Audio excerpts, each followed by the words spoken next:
Hey everybody and welcome to Chiu Stream, where we talk about art and life as an artist. I'm your host, Bobby Chiu, and today's co-host is my wonderful friend and Schoolism instructor, Jonathan Hardesty.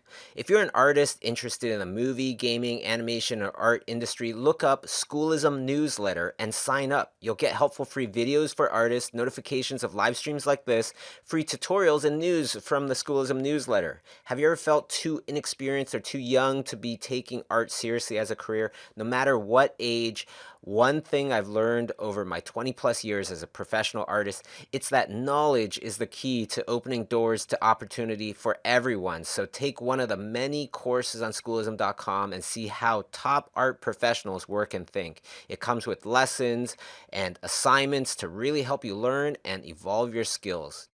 Jonathan teaches Essentials of Realism on Schoolism.com, and he's also been working on a brand new class all about how to paint different types of textures, different types of materials.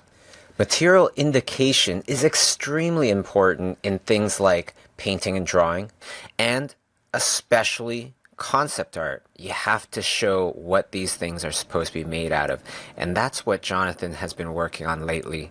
So, without further ado, welcome to the Chiu Stream. Hey, John, welcome to the stream. Thank you very much, Bobby. Glad to be here. Right on. It's been a while. It has been. We've missed each other. Yes. We're busy. But people like you and me, good friends, when you spend some time apart, you come back together, it's usually the same. You ever have that? It's true, yes. I always know my true friends when they don't get mad when I haven't seen them for a while. And we could just jump back into where it was. You know, when people make me feel guilty, you haven't contacted me for... And I always say the same thing to them. Well, I didn't hear a call from you either. So it's always good when I know I have good friends when you can just slide back into how it was. So we're good buds. Yeah, it is definitely harder to kind of keep up with friends as time goes on because you get your own family, you get your own, work and all this other stuff.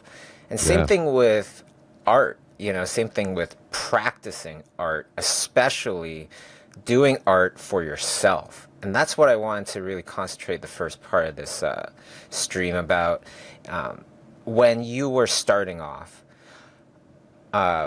or I guess at any time, what were the kind of practices that you did?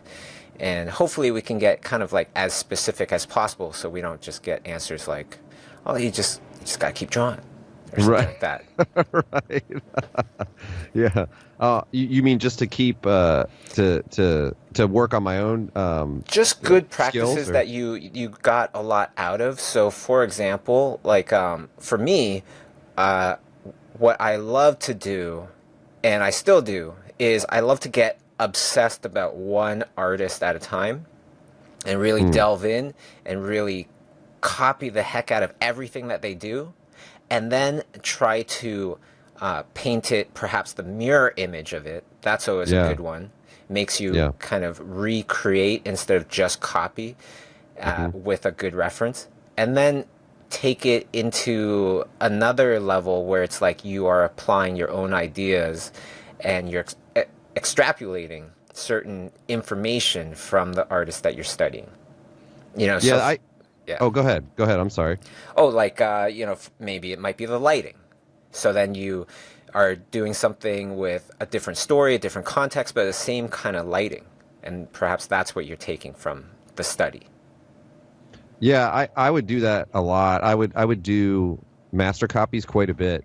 And the practice that I got into that helped quite a bit was doing a master copy and trying to make it as exact as possible, almost like a forgery. And you go through that struggle and really spend time getting every stroke exactly in the right place. And it's a real pain to do that, but it really does help. And then I would forget all of that, sort of like I wouldn't try to do an exact copy. I would take the knowledge that I gained from how they functioned and how they applied their strokes and how they dealt with the values and all of that, and then I would try to do an image.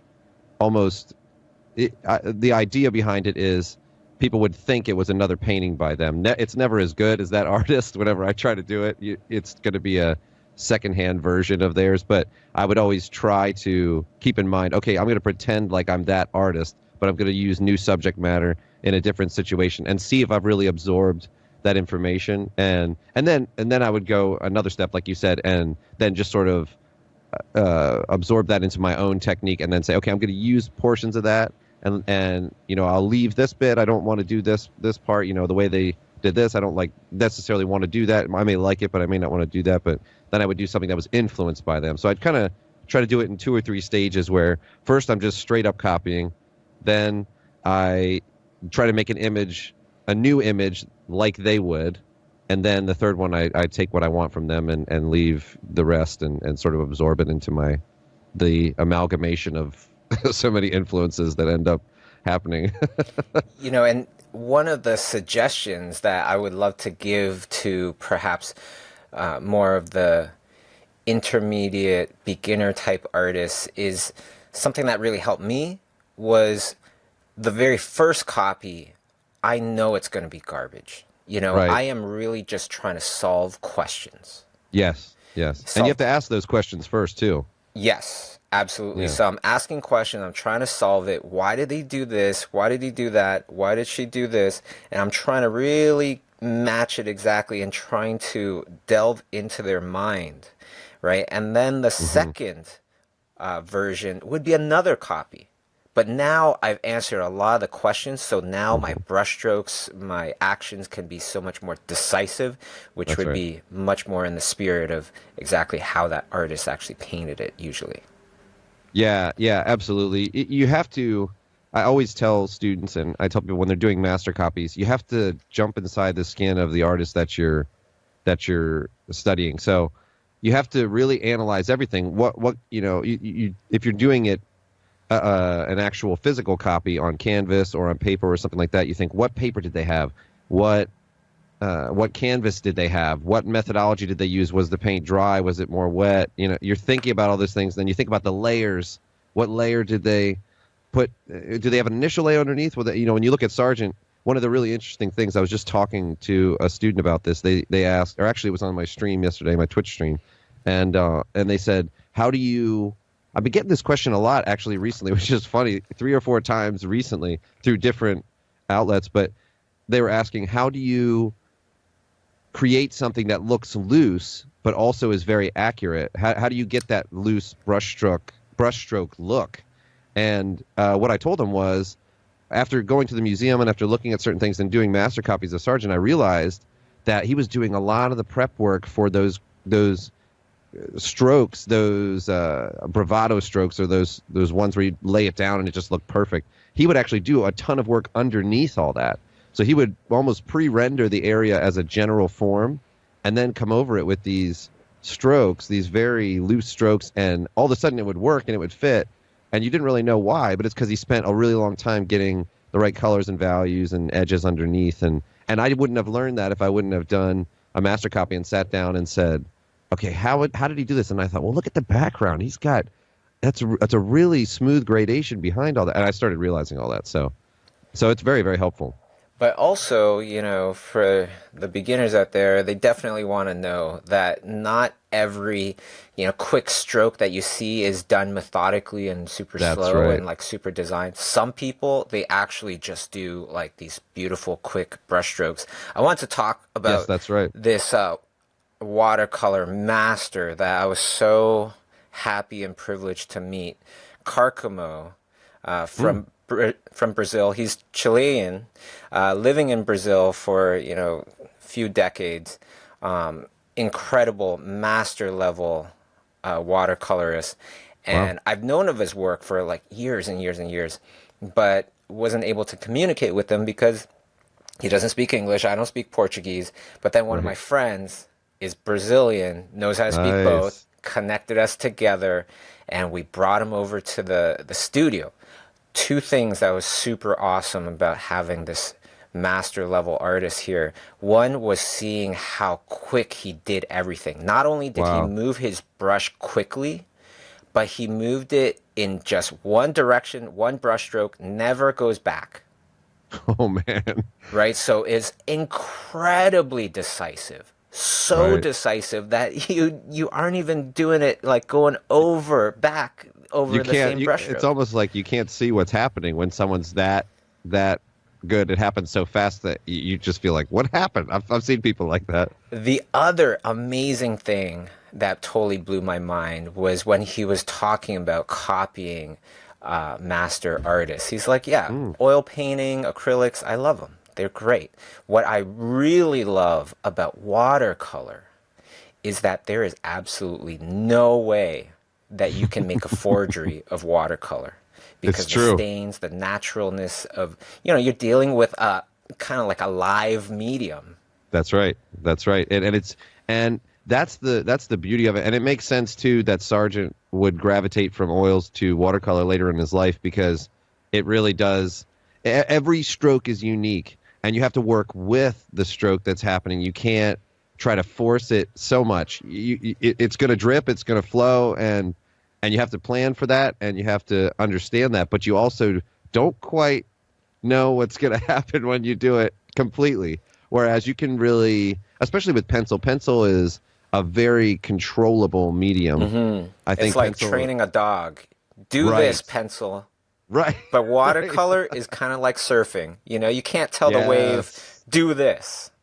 that's right. That's exactly right. And you have to, the difference too. I've heard, or I had a friend who took me flying, and I used to say this to students as well when they were dealing with when I was trying to tell them about getting looser brushstrokes and how to ease up a little bit on your control and work with it.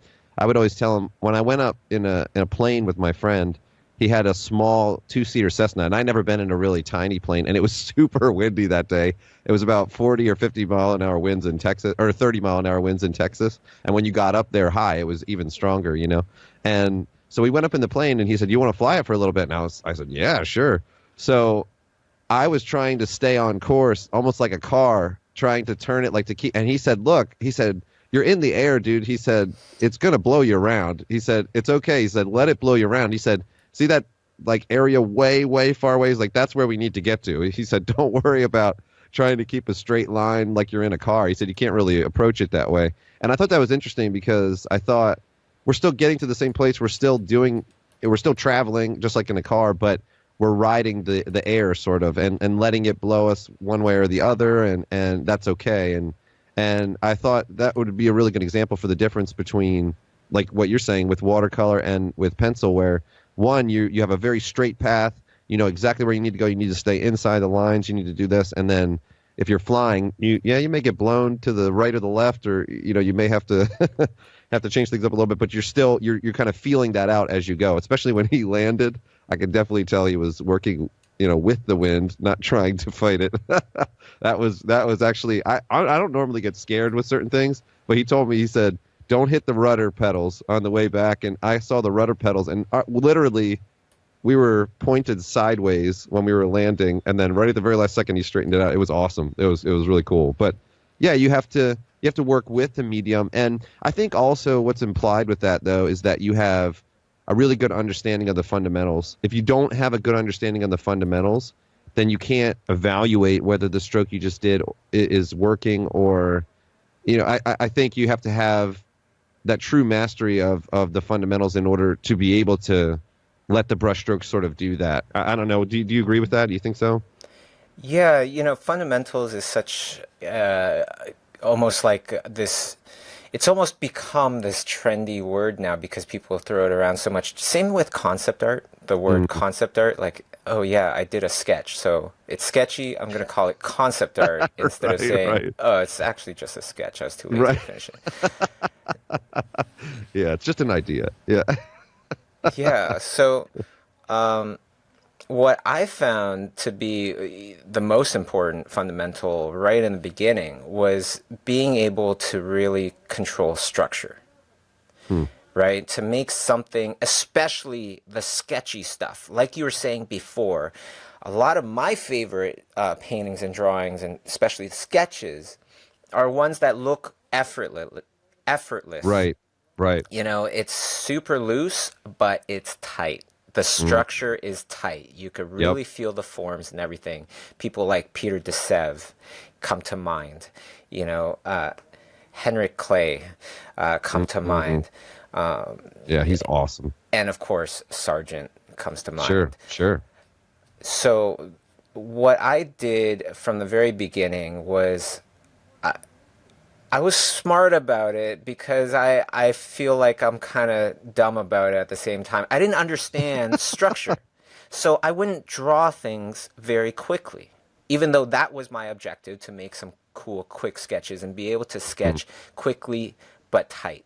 I went slow. But you know what was the great thing about that was a lot of times to get to one objective, one destination, you actually have to go the exact opposite direction. That's right. Yeah, that's right. It's like that person that you first, when you see their outfit or something, you're like, that looks ridiculous. That looks horrible. And then it actually becomes super cool later on. Right. Right. Or like that certain smells are super gross until they actually don't smell like feet anymore and they smell like beautiful aged cheese. That's right. I'm trying to work on that with my kids. My daughter, she doesn't like certain foods, and I'm slowly trying to change it from the feet to no, this is a good smell of cheese. Yeah. So learning structure for me paint and draw loosely and still have this tight structure. For me to learn that, it took a lot of just slowing it down, really trying to picture this thing as a three-dimensional object instead of just a drawing anymore, and really slowing it down and understanding everything that I drew, and then draw it again a little faster and draw it again even faster until it becomes kind of like tightly loose sketching. Yeah. I always, the way I sort of visualize it, or I think about it at least, is basically I view quicker drawings and paintings like that almost like performing as a musician. So the idea with those is that you're resting on your skills and you're resting on the practice that you've done everywhere else. So if you're a musician and you're on stage and you're thinking about the notes that you're playing, you're probably not going to be affecting people that much. If you're saying, okay, I'm in the key of D, and I remember I have to do something like... If you're doing that when you're on stage, it's already too late. You've lost people. You have to be in the moment. You have to feel it. But basically the hard work and the practice has to be relegated to your subconscious at that point. If it isn't, then you won't be able to express as effectively, I don't think. So, that's the amazing thing about someone. What is his name again? I have to look him up. I don't know him. The watercolor artist that you mentioned. Oh, Carcamo. How do you spell that? Carcamo.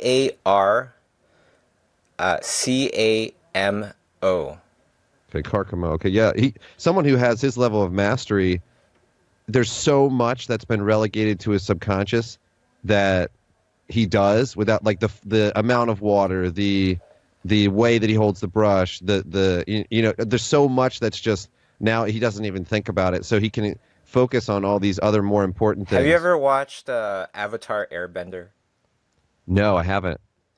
Well, for the people out there that do know Avatar Airbender, it's like these people that can control different elements like water, fire, and all that stuff. Yeah. Carcamo's nickname for the Portuguese audience, for his students, given to him by his students, is Avatar, is Airbender or Waterbender, because he so knows exactly. Right. And actually, since we're on the stream already and everything, we are working on a watercolor class from Carcamo, which will be amazing. Nice. I've been so into it. That's awesome. But I get super obsessive about things as well.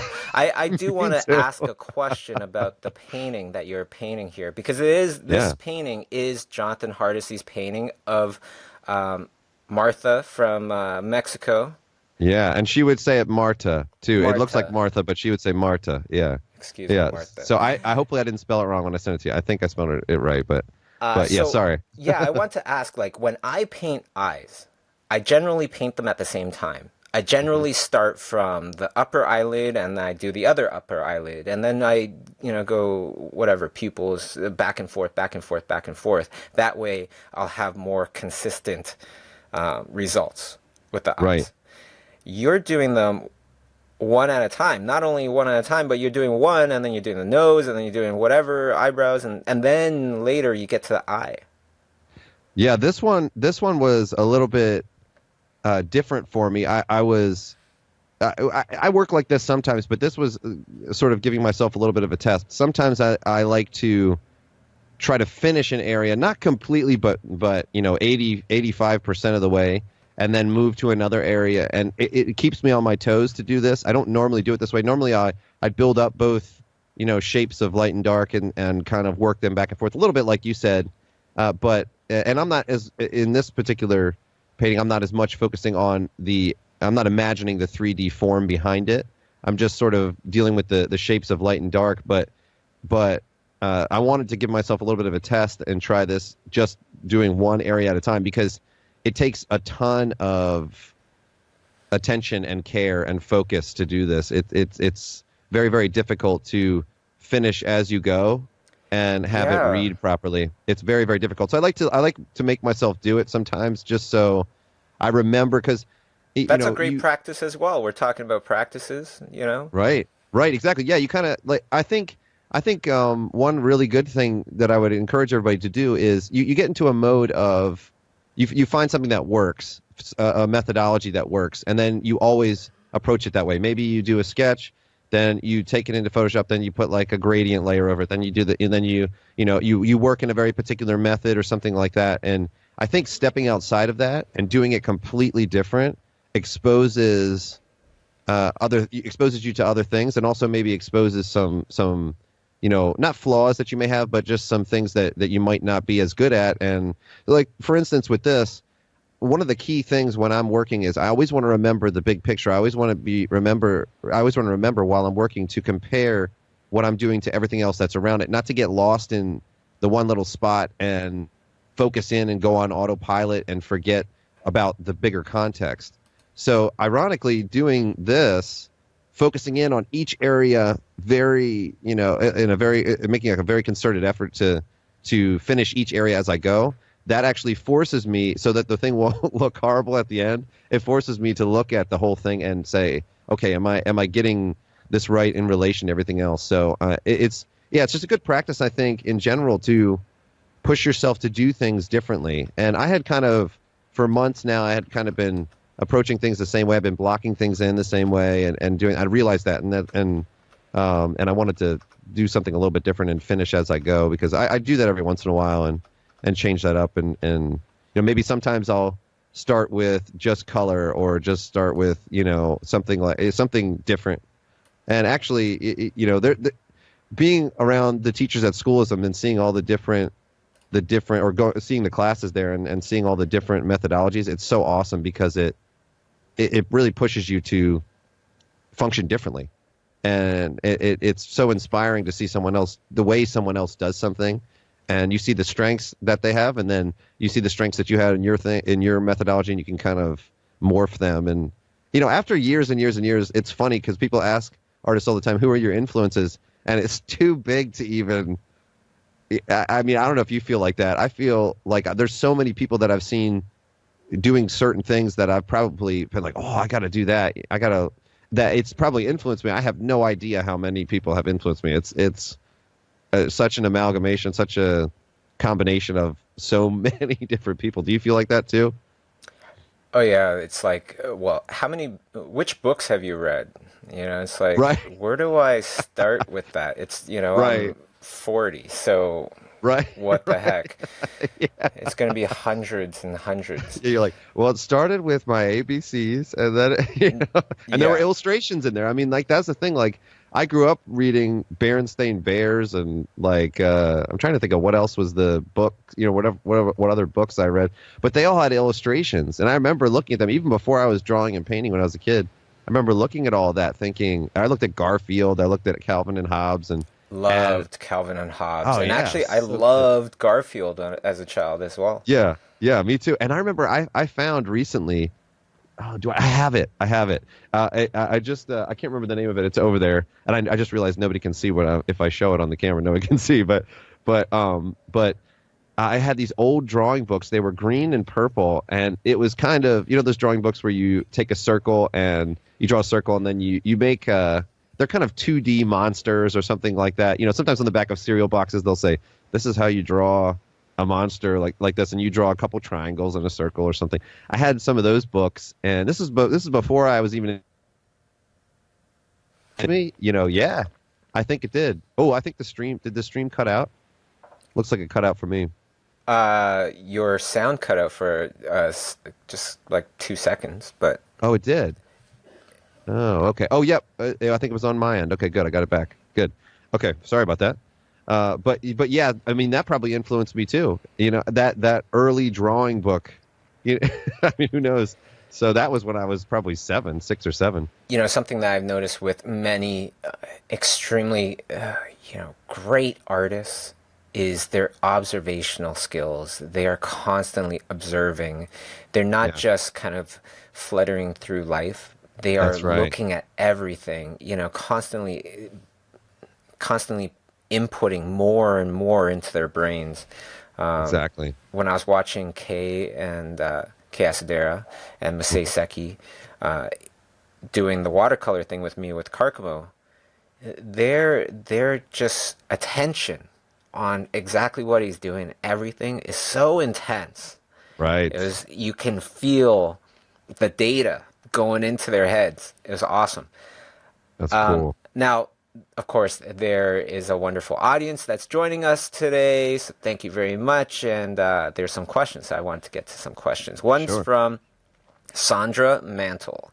She says, "Hi, Bobby and Jonathan. I'm a lifelong hobbyist who in the last years realized that I really want to do art and have it be much more than a hobby.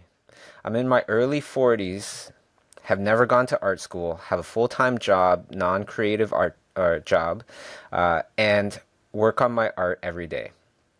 I'm not sure exactly where I see myself, where I'm going creatively, and have been telling myself that just working on being a better artist every day is the best strategy. That where I belong will become apparent someday. I'm afraid that I may only ever be a hobbyist. Am I on the right track? Is there something I'm missing?" Taking a leap from one way of life to another is exactly that. It's a big leap. By drawing every day, what you're doing is you're making that leap a little shorter. You're kind of making a little bit of a bridge, right? And the more you can do that, the better. But if you have a full-time job, that might be very difficult. If you have a full-time job with other responsibilities like children as well, then that could be very, very difficult to get the time that you need to be a high-level artist. It will be a struggle, but that's the price that you pay to make that transition. I find, be ready for the struggle, because there is a wonderful reward at the end of that struggle, which is doing exactly what you love to do. And hardly anybody in the world gets to actually do what they love to do as a job. It's true. So it's totally worth it. It's totally worth it. It is. And like you said, you have to pay up front. So in a situation where you have a job and you have all that, basically what's going to have to happen is you're going to have to do art and your job. That's going to be pretty much it. You're probably not going to have time to do anything else. I've had a lot of people that were a little bit older starting and have said to me, asked me that exact question. I've always told them, are you willing to not put family aside and this is what you do for fun now. So when you're tired and you come home from work and you're exhausted, this is what you do. You do this for, it's a goal, but it's also what you do for fun. It's also what you do when you don't want to do it.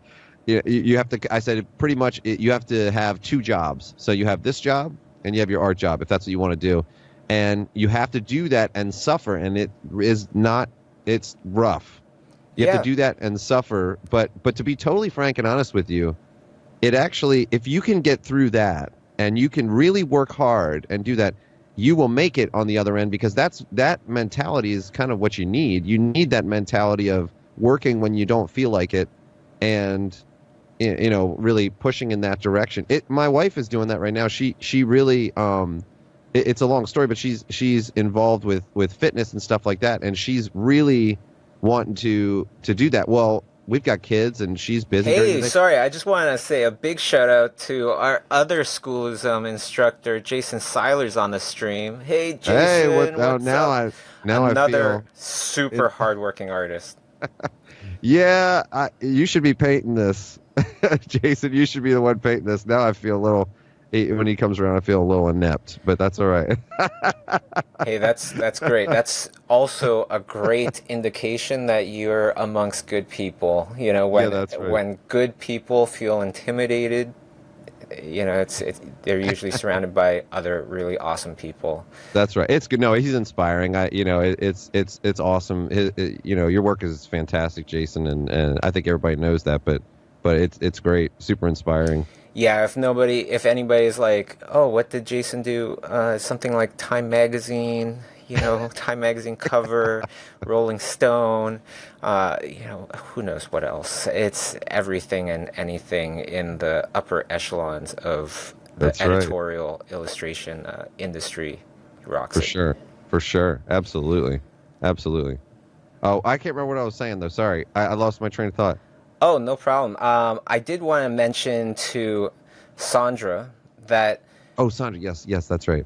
yeah, that it's really like for me, I know I'll never totally be satisfied, but I won't kind of be hurting myself in that way where I'm never satisfied. I'm always empty. My goals are more about my principles, the process of living my life and how I want to live my life. Have these goals where it's more like something that you can never reach. But in a nice way, like a principle of how you want to conduct yourself and things like that.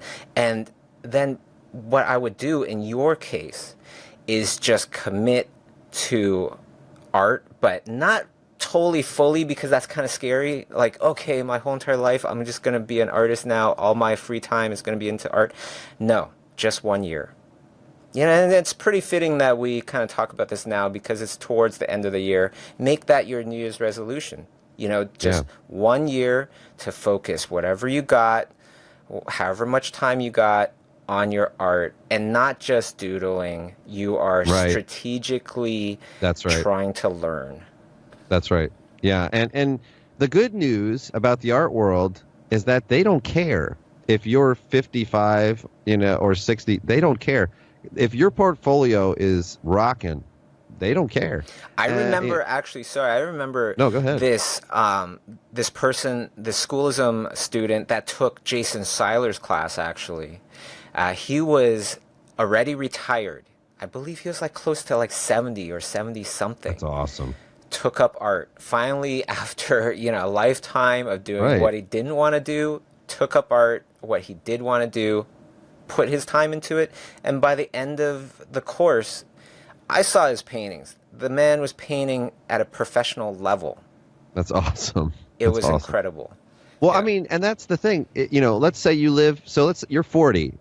So if you live till you're 80, you got 40 years. I mean, you got 40 years to bring that art career together. I mean, and this is the interesting thing. And I don't want to be too dramatic about the example, but this has been something that has really affected my thinking. Is when I first had kids, I was really annoyed. I'm just going to be honest, straight up and honest. I was a little bit annoyed at a lot of the things when I started having multiple kids, I should say. When I had more than one, I started to be annoyed with like changing diapers, doing things, all the things that are part of, being a parent. That's kind of like the crappy stuff. It's not like running in the field and playing baseball with them or something, and I started to get, a little bit just like, oh, every time I had to do it, I would feel this thing like, oh, I wish I didn't have to do this, but the thing about it is I realized that at a certain point that work and the the effort that I'm putting into them and all that, that is the good stuff. Like, that's the good stuff. And it's weird. My mind shifted, and I realized, you know what? Me taking care of them, me helping them, grow up, me teaching them things, me doing all that, me reading them stories at night, even when I'm tired. Like, that's the cool part. That's not just I'm not just my kids. I'm not just looking forward to, oh, I can't wait till they're 21 and they're successful and they do that. My main concern now is to actually, fall in love with the process. And so I think, as an artist, like, don't necessarily focus so much on the end result, because once you get good, you'll get work. You'll get work as soon as you get good. That's what's going to happen. I think you really want to spend time saying, you know what, I like to draw and paint.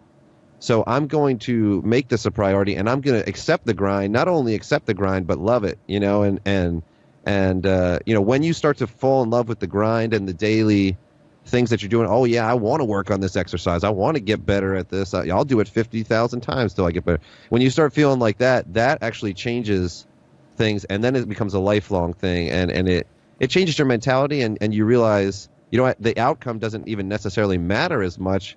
And that, as soon as that happens, when your mindset does that, then all of a sudden you become successful. Hey, So, let me add a little bit to that. yeah, go I for was it. talking about earlier, I was talking about a lot of times you have to go in the exact opposite direction to get to where you want to go. Right. Like being able to draw loosely but tight was the example before. Dedicating yourself, being strategic, being very methodical in your learning, being very disciplined. That's the road to freedom. Yeah. Yeah. And being so kind of constricting on yourself feels the exact opposite direction to freedom. Right. Right. I Right. used to, when we started our studio, we would do the most ridiculous things now that I think of it.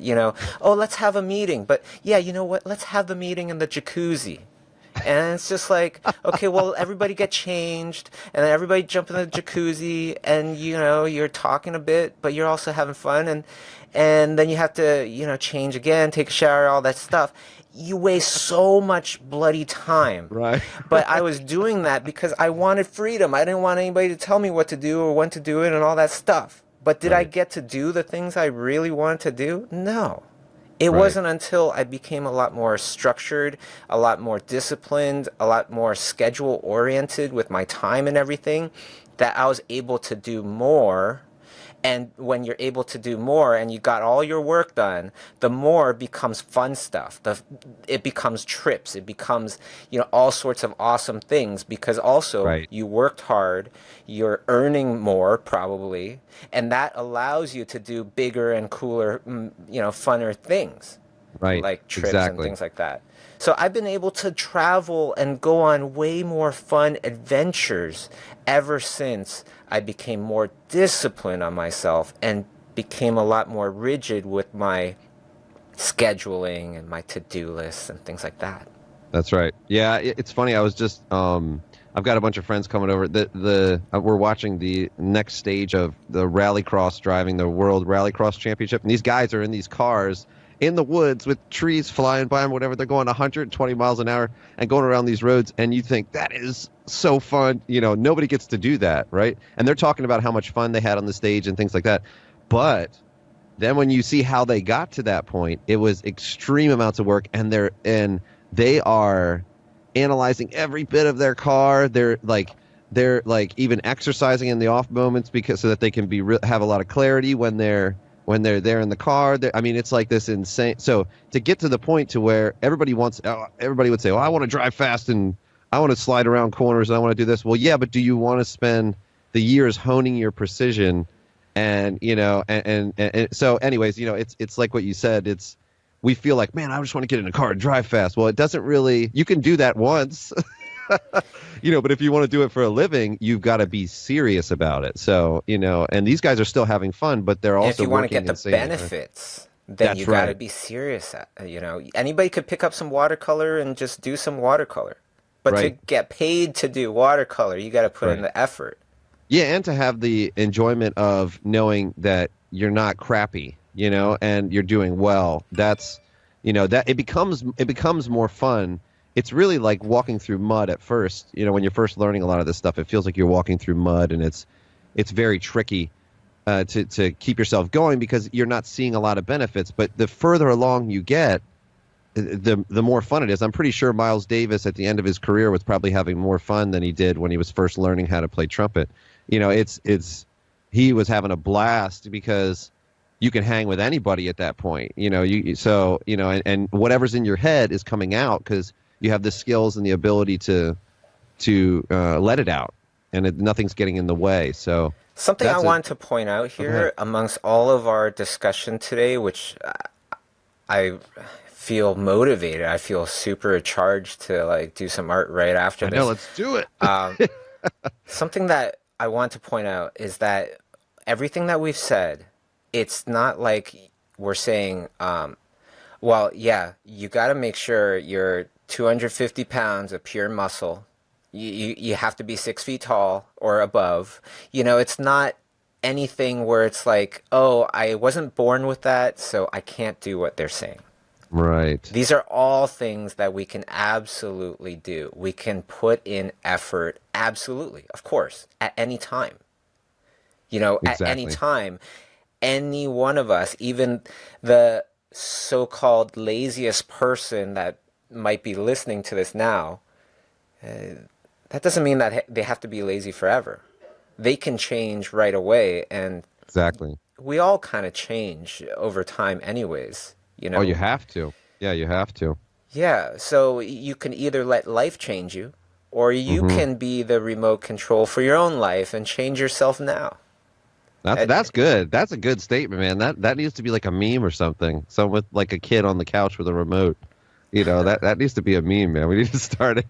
No, but I mean, you're right because when I was and people, it's funny because a lot of people will say to me about, the thread that I started, the Mind Candy Man thing. They'll say, oh, you worked so hard to do this and you did that. The hilarious part about that is I had such a lack of focus and I was so undisciplined when I first started that I would annoy the people that were next to me in the atelier in the school that I was at because I would work for about 5 or 10 minutes and then I started talking to them. I had to take a break and do other things.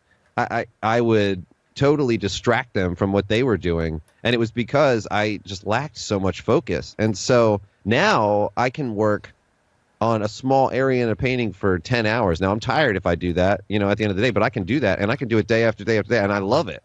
But I never would have thought that I could get to that point where that would be a strength of mine, would be like the focus and the concentration and honing things and I've had to learn to be more organized, like you said, and to be more structured and to think through things. And that wasn't my nature at first at all. I was a fly by the seat of my pants kind of guy, and I gave up Same with quick. Same with Yeah. me. That's like I was saying.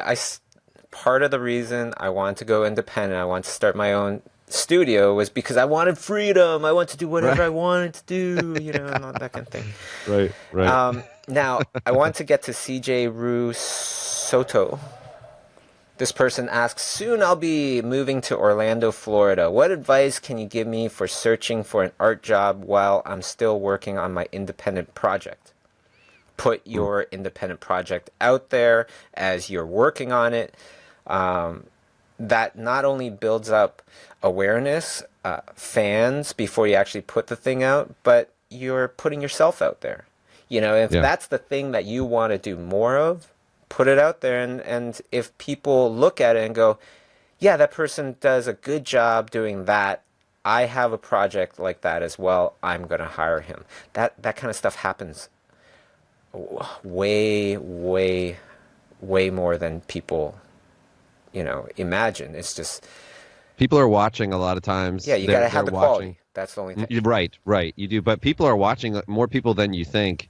Oh, for sure. And yeah, it's definitely. I've heard a lot about that. My buddy Yeah, at for sure.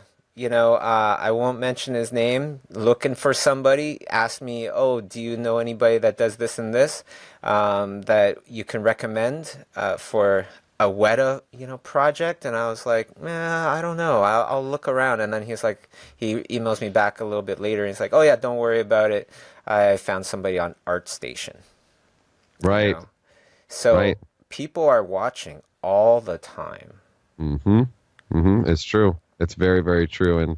And like you said, the whole the art world is fantastic because literally no, I mean there's probably two big things, and you've worked in studios or you've worked with big clients and things like that, Bobby, so you can maybe confirm this or tell me if I'm wrong, but my opinion is the two best things someone can have is number one is skill, painting skill, and or drawing or whatever, whatever the skills that are needed for that particular job, that's the number one thing. But if you can get along with people and work as part of a team and take direction and things like that, that's the second thing. So if you have those two things, it doesn't matter who you are. It doesn't matter if if you're deaf or if you only have one finger on one hand and you don't have any legs and you don't have, I mean, whatever. It doesn't matter if you're producing and or what if you're 70 years old, like you said, it doesn't matter. People are going to work with you because your work is good, and if you have the goods, the real goods, not just you got lucky once or whatever. If you have that,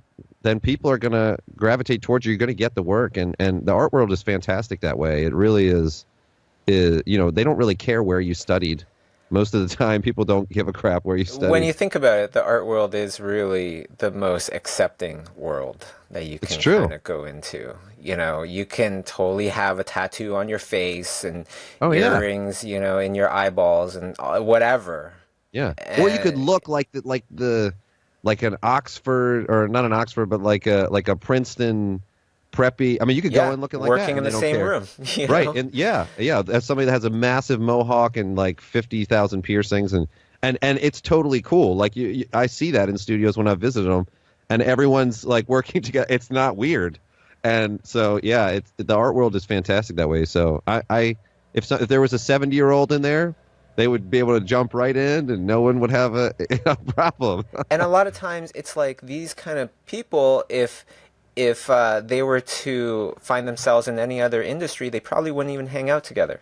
Right, But exactly. so many times I would see and just be a part of, some sort of dinner or whatever where one person looks like they stepped straight out of Versace and the other looks like they rolled out of the alley, Right. that they just slept in for 2 weeks. Right, right, and no one cares. No one cares. No one's talking about the other person. Like, oh, did you see? Yeah, in art studios, I think it's a lot better. There's no water cooler talk.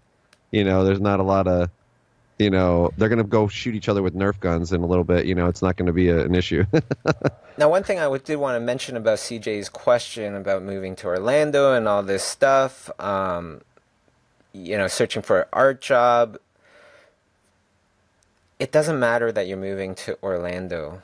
What matters is that you have a good internet connection, and that's pretty much it. So Hmm, really, right. I would think beyond how do I get an art job in Orlando, Florida, to how do I Hmm, just get an art job, the art job that right. I really want. Yeah. Yeah, like for me, I live in Toronto, Canada. I rarely work on any projects where they're based in Toronto. Do you Rarely. live out in the country, or are you in Right, like I'm on yeah? the northern outskirts of Toronto. I don't live downtown. I don't like going downtown because of Mm, the traffic and yeah. everything. Yeah. So I live in the north part of Toronto. So even right now, I'm on a project where they are filming it in Toronto. Oh, But that's cool. they're like, so do you want to meet up? And I was like, yeah, on Skype. Yeah. I don't want to go downtown, but it makes sense because, I'm on their time. So it's like, do you want me to travel downtown and travel back? Because that'll be half the day. Right. Right. Exactly. Exactly. Now, let's get to another question. Another question here is from Michael. Michael says, would you recommend going to an atelier if you want to be an illustrator? I'm planning on going to an atelier and take online classes at the same time. Jonathan, this is straight up your alley. Yeah, I get this question all the time, and I think there's less resistance to it now because I think people are seeing the crossover. But I think there's lots of different paths to get where you want to go. So I think I think you're going to find at an atelier you're going to get to a certain point, and then you'll deviate and you'll have to get other information to become an illustrator. So I think it's really really good to get your foundation through an atelier. That's my opinion. I mean, obviously I'm biased, but I think getting your foundation on specifically proportion, value, edge, and color, and that's what I condensed for my class, for the class that I teach on Schoolism, the Essentials of Realism. It's basically the Atelier method, but kind of really squeezed down, and it gives everybody a foundational element to build on. And I've talked to a lot of different artists who work in the concept art world or the illustration world, and they've said that the Atelier guys, like even Ron Lemon said, the Atelier guys just get it. When you start teaching them other things, they get things a lot easier. They understand because they have that foundation, they have that basis. They know they have the perception of values. They have a proper perception of values, proportion. See, the thing about it is, and this is really what it boils down to, is Atelier training is going to train your eye. Okay, so that's really what it's about. It's about making your perception what it needs to be. Okay, and then there's other methodology that has to come later with illustration and concept art. You have to learn to think in 3D shapes. Some ateliers talk about that, some don't. It depends on which one you're going to. But you're gonna have to learn perspective. You're gonna have to learn how you're not just going to be able to look at a piece of metal. You're going to have to learn how metal reflects and all of that. You have to learn all those different extra aspects that you might not get there. But the real core base skill, foundational skill that everyone needs, that every single person needs, and it doesn't matter what artist I've seen on Schoolism, every single one has said the same thing. You have to be able to perceive properly. You have to see properly. You have to get my student said you have to get your seeing chops in place, and I think that's a good way to go about it. So I think, and that's a great little tip for all those out there that might have a full-time job and all that stuff. Look at stuff, observe it, and try to kind of dissect it in different ways. Spend a few months just dissecting what is that color exactly, and then grab your phone, right. take a picture of it, scan it Exactly. and see exactly. Of course the phone is going to distort the color and everything, but it still Right. is very interesting, very educational to just eye drop it and see what's this color, what's that color, Right. how come this one's this and that one's that, they're right beside each other, what's going on. Yeah, and I think there's a lot to, like, you'll see people that have really not stressful jobs, but there's a lot of pressure on them.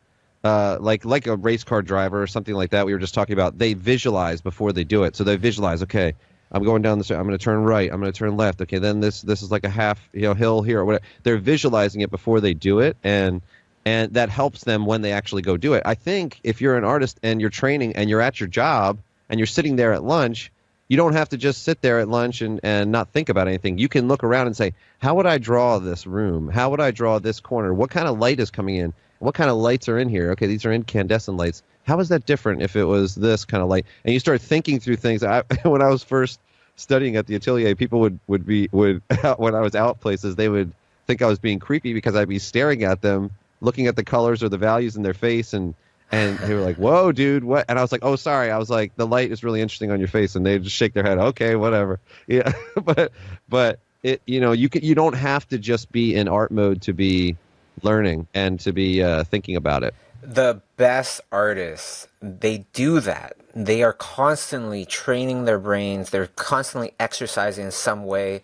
Glenn Keane, when I had the extreme honor of having a couple days with Glenn Keane in Savannah, Georgia, I guess a couple years ago, and he was talking about how he's always observing how people behave, the slight little nuances, and just studying.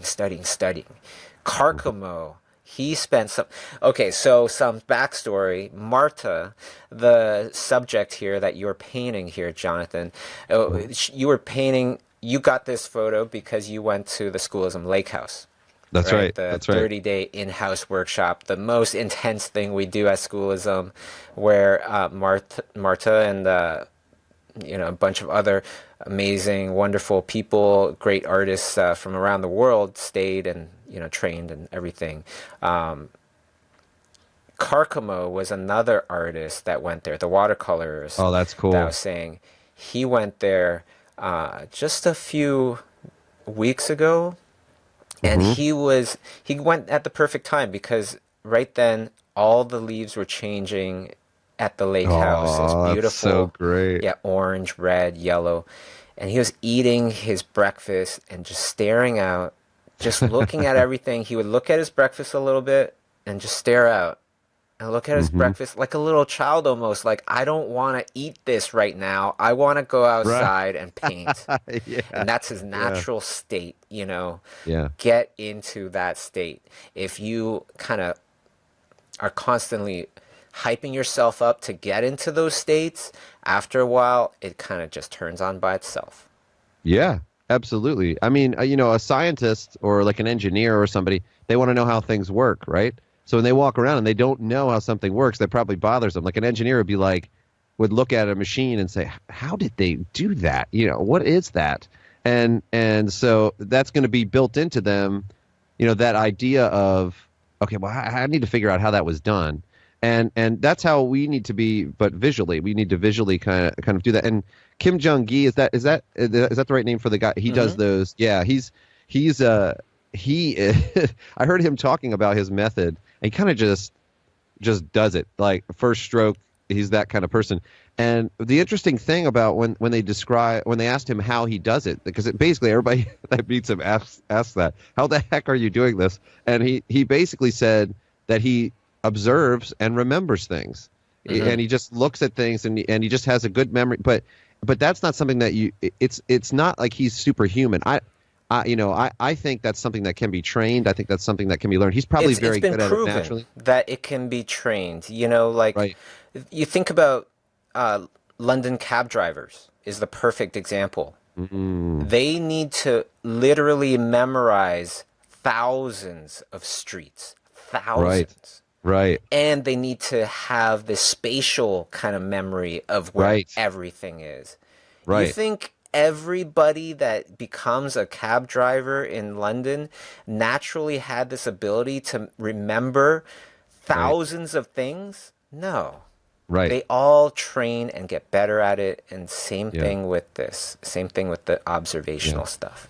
Yeah. That's the thing. I mean, that's why observation, and it was the Tonko House class that I started. It was I just kind of chuckled when I started the class because the very first thing they talk about is observation and perception, and it was confirmation to me, of what I have known, but it's good to hear other people say it, Hmm. but and because their art is so different and they're doing it for different, reasons than I'm doing it, and doing it in a different environment, and doing, everything's different, but it all comes back to that observational skill. It all comes back to And even if you that. do know how to paint and draw, it's like how they explain it differently. That's where the gold Exactly. is, you know, even Exactly. if you know it. Exactly. Oh yeah, I'm learning gobs from just listening to them talk. And yeah, that's the thing. I mean, and if Jason's still here, the way he would approach this portrait would be completely different. And I wouldn't, if he was here talking, I wouldn't say, well, as soon as he's talking, oh, well, that's not the way that I work. I'm not gonna. I would think, oh man, that's pretty sweet. I'd be looking at certain things, saying, I wonder if I can incorporate something like that, and practice that and do it that way. That's what I'd be saying. I wouldn't just say, well, I have a way that I do it, and I like this, and I want to learn and grow, because obviously, very obviously, he's doing something right. And so, what is that? And that's the cool part of it. Absolutely. Yeah. Now, time goes by super quick when we're doing these Oh streams. man, is it an hour already? Yeah. Yeah. That's I did perfect. want to. Oops. I totally messed this up, and We can now. start it again. That's all right. Just do it. But I want to mention, Jonathan's class, Essentials of Realism. Jonathan Hardesty, learn the essentials, the fundamentals that everybody always talks about all the time. Get your Uh, seeing chops, right? Yeah. yeah, Like you said. exactly. And I want to mention your texture class that you are working on, which I'm Oh, very you're excited announcing it. about. Just a little, a little Yeah. something, especially for the people that watch the streams and everything. Uh, yeah, that's something that when we talk about fundamentals, that's a huge chunk to fundamentals is being able to to really indicate what the heck it is that you're painting. Now, I think that sounds totally like, yeah, duh, but a lot of us, especially in the beginning of our painting, we kind of paint everything with the same kind of method. So you only know that something's metal because it's gray, or something's a tree because it's brown, not because of exactly how you painted it, right? And the texture of it. And texture, Exactly.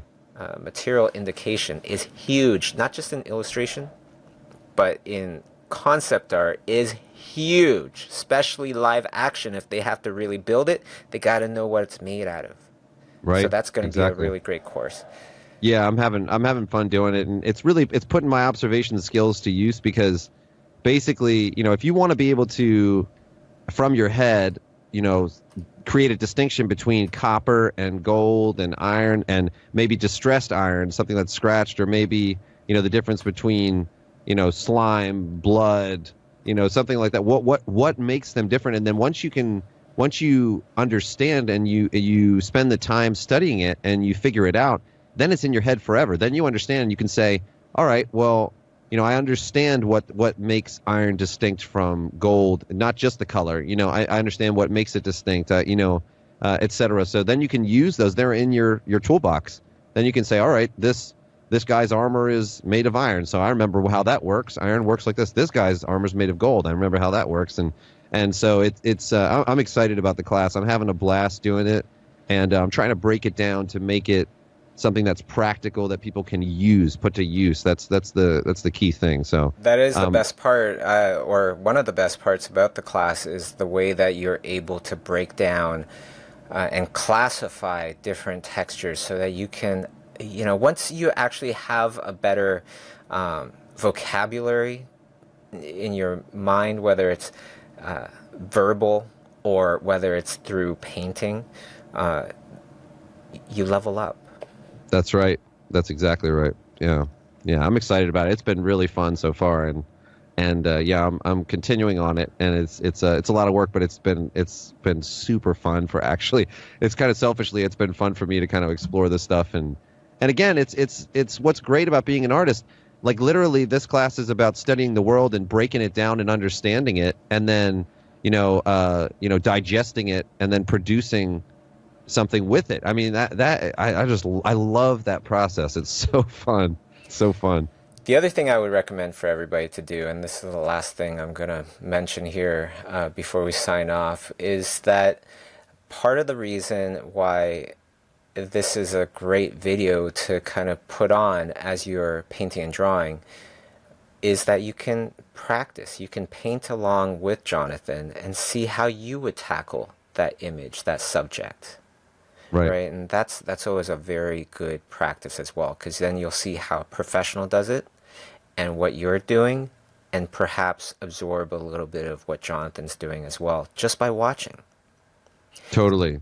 So Totally. that is all the time that I have today and that we have today. So thank you to the audience for your wonderful questions and hanging out with us. And the biggest thank you goes to my buddy Jonathan Hardesty. Thank you very much, John, for hanging out. Oh yeah, man. I love to continue our bromance. It's fantastic. Definitely stay tuned. Next week, do I have a surprise for y'all? When you think of character design, feature film, animation, you cannot help but to think of this person. Carter Goodrich is going to be on the stream. One of Nice. the top 3 character designers in the world is going to Awesome. be on the stream, and just for exclusive for our Facebook feedback group. So get your questions ready, and I'll see you guys next week. Thanks, It's everybody. going to be awesome. Take care, guys. Subscribe to this channel and then press the notification button so you won't miss out on new videos, tutorials, interviews, and other news/advice for artists. If you like this channel, share it with the artists in your life. Thanks for watching.